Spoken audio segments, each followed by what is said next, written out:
What is going on, Governors? Chisgule here, and today we're going to talk about the ultimate tank pairing, and we're going to see if rage tanking can beat the might of Richard I paired with Charles Martel. I mean, I know it sounds crazy, but if you can generate enough insane amounts of rage, can you make a more tanky unit rage tanking? I don't know. Let's test it. Let's find out. We're going to see how it goes. And if you like guides where we put the commanders to the test, you should definitely like and subscribe because that's the thing we're going to do here. And we are a sponsored creator for Rise of Civilizations. So, what is this weird rage tanking thing that we're talking about? If you haven't seen it in all the other videos where I talk about it all the time, check out the card up in the top. We just did a recent video looking at Rage Tanking 2.0, trying out some other epic commanders, and it occurs to me that, look, if what you're trying to do is beat a single boss in the ROK ceremony, what is the absolute single best tank unit you can bring? Let's find out. Let's find out what we think that tank unit is. Is it going to be Lohar with Richard, or is it going to be Richard with Charles? Now, here's the talents that we're rocking. On Lohar, we've got the extra damage from Killer Instinct and Domination. We make our way to Rejuvenate for the Rage Restoration, and hence naming it the Rage Tanking build. And a part of what makes it sort of tanky is we do a ton of healing. The healing that we do here is elevated, and when we heal, we do extra damage, which is really, really powerful. We've also made our way over to Fresh Recruits to increase the number of troops that we can bring. For this test, we are going to bring the maximum number of troops because we are comparing to a level 60 Richard, and Richard will be the primary, rocking a full, and I do mean full, infantry build.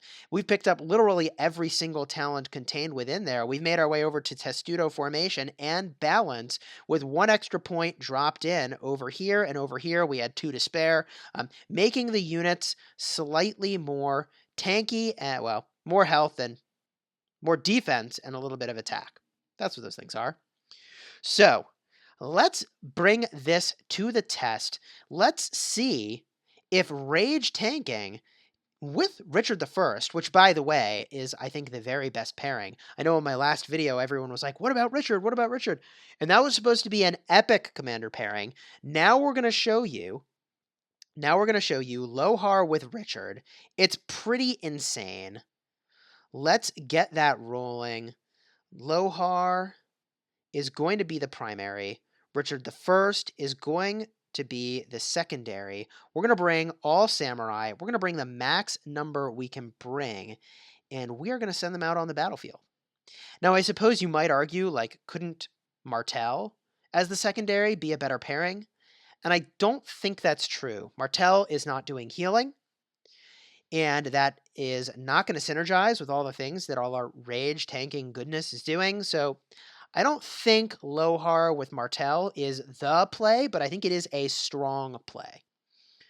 Another sort of interesting combination that I considered is Lohar with Cao Cao, but I ultimately am never going to use like Cao Cao as a part of like the tanking unit.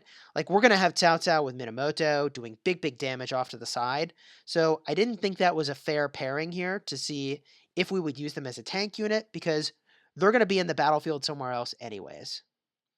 So here we go.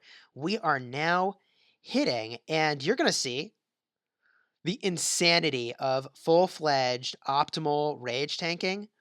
It is insane. We are going to have a very tiny number of units be injured at the conclusion of this battle. Oh my gosh.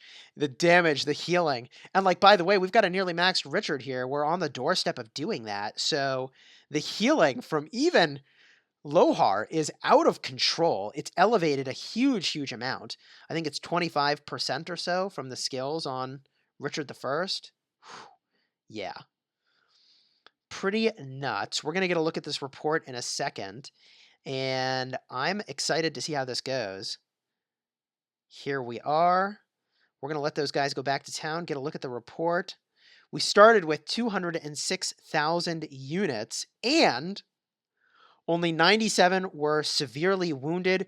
We've got Only 145 units that are not still remaining in the army. And by the way, some number of those units can still come back and fight. They can still get healed later on from Richard I and will get healed from Richard I. So that's basically insane. That's basically insane. That is so strong. That is so insanely strong. Now what we're going to do is we're going to find another 25 Barbarian. Both of these tests, by the way, we're running on Alliance territory. If you're running this test yourself, you need to make sure that you either do all of them in Alliance territory or all of them out of Alliance territory, and that's because of a skill called Territory Guardian, increasing the amount of damage you do on your own territory. They've now made it back to town. We're going to rock Richard as the primary, and then Martel as the secondary, bringing all our Sammies to the battle. This costs more rage to do, so this isn't something you do to farm up lots of experience. This is something you do because you are in the Karak ceremony and you need the absolute most tanky combination you can possibly find. Now, it's worth mentioning that this isn't a perfect test because I would expect that you have like Joan of Arc off to the side, also doing a ton of rage restoration and also making the unit more tanky. So this isn't really a perfect test, but I still think it's pretty darn interesting and pretty informative. My expectation here is that Richard and Martel would be the better play. But is it? Is it actually? I don't know. A part of what's happening, and a part of perhaps why the Lohar Richard unit might do better, is because it's doing more damage, and the amount of damage that that unit is doing is relevant because it's the only army that is doing damage. In a situation with the Karak ceremony, you actually are going to have multiple armies that are doing damage to the enemy, and in that case, right, the fact that we're doing extra damage is completely irrelevant. You just need pure tankiness. You just need pure 100% tankiness. And so let's see how this works out.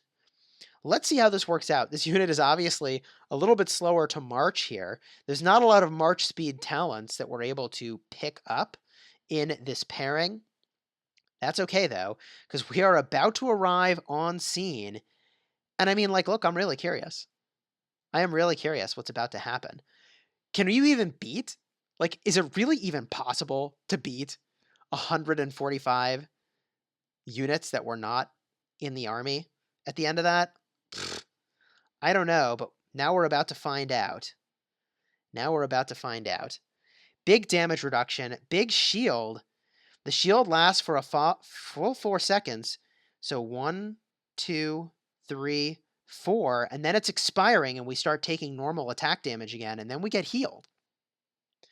The amount of rage restoration is obviously not nearly as high, and I think that is super relevant.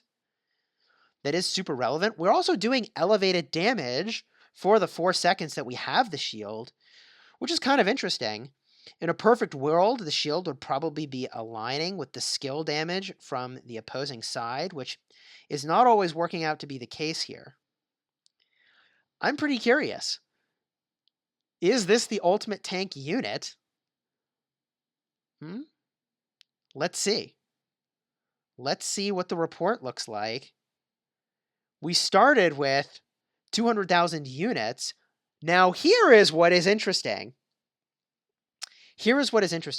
We have 199,710 units remaining, but that's just because they needed a heal. Only 80 units were severely wounded.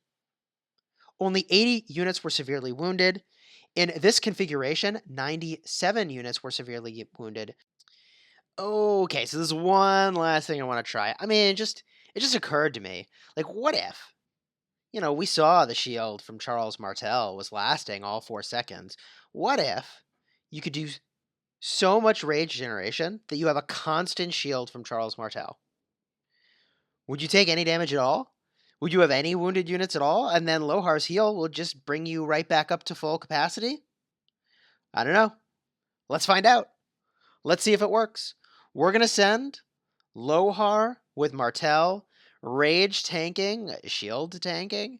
See how that goes. I don't know. My Richard is 5 5, 5, 4. That is a really strong Richard the First. This is a 5, 5, 1, 1 Martel. It's not nearly as strong. That said, the shield might just be strong enough, and the shield elevates damage. I mean, can we maintain 100% uptime on the shield? I will say this, that in this context, this might be a poor representation just because, like, look, the Karok Ceremony boss is going to be way harder. The Karok Ceremony boss is going to be way harder. At the same time, with Richard I and all those reports, we're already over-healing. So we could heal way, way higher than what we're actually seeing in the battle report and still maintain a full troop, I think. So, I don't know. Let's see what happens. I'm going to fast forward to when our unit actually makes contact here, and we'll see what we think. All right, we're back, and we're about to hit here to see whether or not the shield can work better than healing. Here we are. When the battle starts, the rage generation is going to be pretty darn slow, but then once the skills start firing off, it's going to get totally out of hand. So let's see here. The rage is slowly ticking up. And then, bada boom. Watch the shield here. We're looking for the damage numbers. Now the shield is active. And now we're taking damage again. Shield is up. It looks like the shield looks like that crown of light going around the unit. It looks like there is some damage sneaking in past what we can shield, although the heal is pretty strong. This is an interesting question here. It's looking pretty good. This is doing better than I originally thought it would.